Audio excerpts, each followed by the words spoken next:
નમસ્કાર મિત્રો, કેમ છો તમે બધા લોકો? આ તમે સાઈટ જોઈ શકો છો. આ સાઈટ હે પહાડની સાઈટ, અને પહાડ કહેવાય. આ સાઈટો બધી જોઈ શકો છો તમે. આ કચ્છનું જંગલ છે. આ પવનચક્કી છે, જોઈ શકો છો.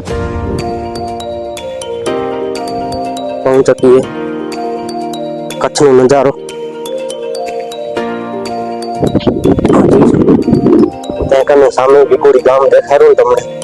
એ મારું ગામ છે વિગોડી, અને આ જંગલ છે.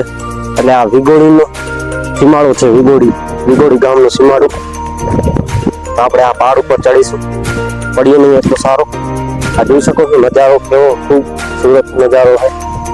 આ પવનચક્કી તમને ઘણી દેખાય અહીંયા. કચ્છનો નજારો છે.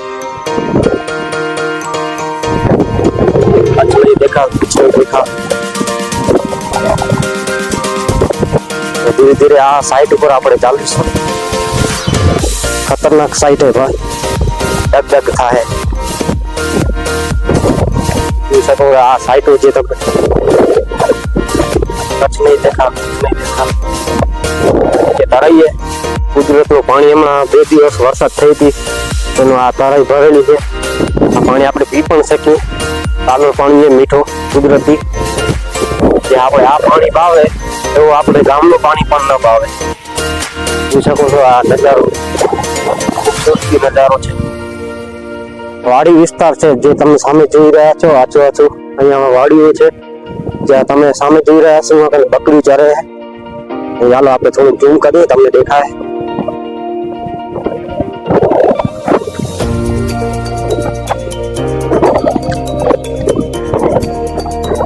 આપણે પવનચક્કી ઝૂમ કરી, નજારો દેખાય. પવનચક્કીનો કેવો નજારો હોય જોઈ શકો છો. ઉપરનો નજારો, જે પાછળનું એન્જિન દેખાય. પવનચક્કી આગળ ટીંકડા ફરે. નીચેનો નજારો આ જોઈ શકો છો. બકરી તમને દેખાય. નાનકડી બાજુમાં જો થાંભલાના લાઈટના બાજુમાં તમે જોઈ શકો છો બકરી દેખાય. સામે જે તમે જોઈ શકો બકરી દેખાય તમને. તમે સામે જોઈ શકો. આપણે કચ્છનું ઝૂમ હોય તો મળશું આપણે બીજા બ્લોગમાં. તેથી બ્લોગને લાઈક કરી નાખજો, સબસ્ક્રાઈબર કરી નાખજો, જેથી તમને નોટિફિકેશન મળી જાય. જય માતાજી, જય મા મોગલ.